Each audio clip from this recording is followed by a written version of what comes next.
جو لوگ اپنا مال اللہ تعالیٰ کی راہ میں خرچ کرتے ہیں پھر اس کے بعد نہ تو احسان جتاتے ہیں نہ ایذا دیتے ہیں، ان کا اجر ان کے رب کے پاس ہے، ان پر نہ تو کچھ خوف ہے نہ وہ اداس ہوں گے۔ نرم بات کہنا اور معاف کر دینا اس صدقے سے بہتر ہے جس کے بعد ایذا رسانی ہو، اور اللہ تعالیٰ بے نیاز اور بردبار ہے۔ اے ایمان والو، اپنی خیرات کو احسان جتا کر اور ایذا پہنچا کر برباد نہ کرو۔ جس طرح وہ شخص جو اپنا مال لوگوں کے دکھاوے کے لیے خرچ کرے اور نہ اللہ تعالیٰ پر ایمان رکھے نہ قیامت پر، اس کی مثال اس صاف پتھر کی طرح ہے جس پر تھوڑی سی مٹی ہو، پھر اس پر زوردار میںہ برسے اور وہ اسے بالکل صاف اور سخت چھوڑ دے۔ ان ریاکاروں کو اپنی کمائی میں سے کوئی چیز ہاتھ نہیں لگتی، اور اللہ تعالیٰ کافروں کی قوم کو سیدھی راہ نہیں دکھاتا۔ ان لوگوں کی مثال جو اپنا مال اللہ تعالیٰ کی رضامندی کی طلب میں دل کی خوشی اور یقین کے ساتھ خرچ کرتے ہیں اس باغ جیسی ہے جو اونچی زمین پر ہو اور زوردار بارش اس پر برسے اور وہ اپنا پھل دگنا لاوے، اور اگر اس پر بارش نہ بھی برسے تو پھوار ہی کافی ہے، اور اللہ تمہارے کام دیکھ رہا ہے۔ کیا تم میں سے کوئی بھی یہ چاہتا ہے کہ اس کا کھجوروں اور انگوروں کا باغ ہو جس میں نہریں بہہ رہی ہوں اور ہر قسم کے پھل موجود ہوں، اس شخص کا بڑھاپا آ گیا ہو، اس کے ننھے ننھے سے بچے بھی ہوں، اور اچانک باغ کو بگولا لگ جائے جس میں آگ بھی ہو، پس وہ باغ جل جائے؟ اسی طرح اللہ تعالیٰ تمہارے لیے آیتیں بیان کرتا ہے تاکہ تم غور و فکر کرو۔ اے ایمان والو، اپنی پاکیزہ کمائی میں سے اور زمین میں سے تمہارے لیے ہماری نکالی ہوئی چیزوں میں سے خرچ کرو۔ ان میں سے بری چیزوں کے خرچ کرنے کا قصد نہ کرنا جسے تم خود لینے والے نہیں ہو۔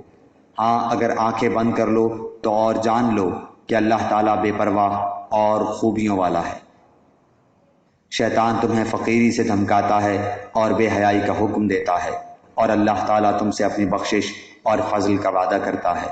اللہ تعالیٰ وسعت والا اور علم والا ہے۔ وہ جسے چاہے حکمت اور دانائی دیتا ہے، اور جو شخص حکمت اور سمجھ دیا جائے وہ بہت ساری بھلائی دیا گیا، اور نصیحت صرف عقل مند ہی حاصل کرتے ہیں۔ تم جتنا کچھ خرچ کرو یعنی خیرات اور جو کچھ نظر مانو اسے اللہ تعالیٰ بخوبی جانتا ہے، اور ظالموں کا کوئی مددگار نہیں۔ اگر تم صدقہ خیرات کو ظاہر کرو تو وہ بھی اچھا ہے، اور اگر تم اسے پوشیدہ پوشیدہ مسکینوں کو دے دو تو یہ تمہارے حق میں بہتر ہے۔ اللہ تعالیٰ تمہارے گناہوں کو مٹا دے گا، اور اللہ تعالیٰ تمہارے تمام اعمال کی خبر رکھنے والا ہے۔ انہیں ہدایت پر لا کھڑا کرنا تیرے ذمہ نہیں، بلکہ ہدایت اللہ تعالیٰ دیتا ہے جسے چاہتا ہے، اور تم جو بھلی چیز اللہ کی راہ میں دو گے اس کا فائدہ خود پاؤ گے۔ تمہیں صرف اللہ تعالیٰ کی رضامندی کی طلب کے لیے ہی خرچ کرنا چاہیے۔ تم جو کچھ مال خرچ کرو گے اس کا پورا پورا بدلہ تمہیں دیا جائے گا، اور تمہارا حق نہ مارا جائے گا۔ صدقات کے مستحق صرف وہ غرباء ہیں جو اللہ کی راہ میں روک دیے گئے، جو ملک میں چل پھر نہیں سکتے۔ نادان لوگ ان کی بے سوالی کی وجہ سے انہیں مالدار خیال کرتے ہیں۔ آپ ان کے چہرے دیکھ کر قیافے سے انہیں پہچان لیں گے۔ وہ لوگوں سے چمٹ کر سوال نہیں کرتے۔ تم جو کچھ مال خرچ کرو تو اللہ تعالیٰ اس کا جاننے والا ہے۔ جو لوگ اپنے مالوں کو رات دن چھپے کھلے خرچ کرتے ہیں ان کے لیے ان کے رب تعالیٰ کے پاس اجر ہے، اور نہ انہیں خوف ہے اور نہ غمگینی۔ سود خور لوگ نہ کھڑے ہوں گے مگر اسی طرح جس طرح وہ کھڑا ہوتا ہے جسے شیطان چھو کر خپتی بنا دے۔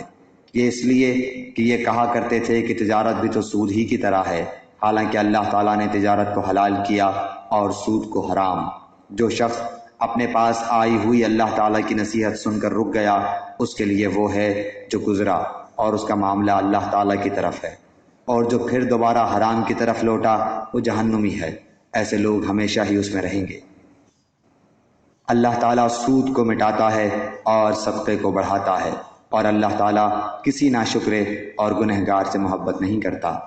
بے شک جو لوگ ایمان کے ساتھ سنت کے مطابق نیک کام کرتے ہیں، نمازوں کو قائم کرتے ہیں اور زکوٰۃ ادا کرتے ہیں، ان کا اجر ان کے رب تعالیٰ کے پاس ہے۔ ان پر نہ تو کوئی خوف ہے نہ اداسی اور غم۔ اے ایمان والو، اللہ تعالیٰ سے ڈرو، اور جو سود باقی رہ گیا ہے وہ چھوڑ دو اگر تم سچ مچ ایمان والے ہو، اور اگر ایسا نہیں کرتے تو اللہ تعالیٰ سے اور اس کے رسول سے لڑنے کے لیے تیار ہو جاؤ۔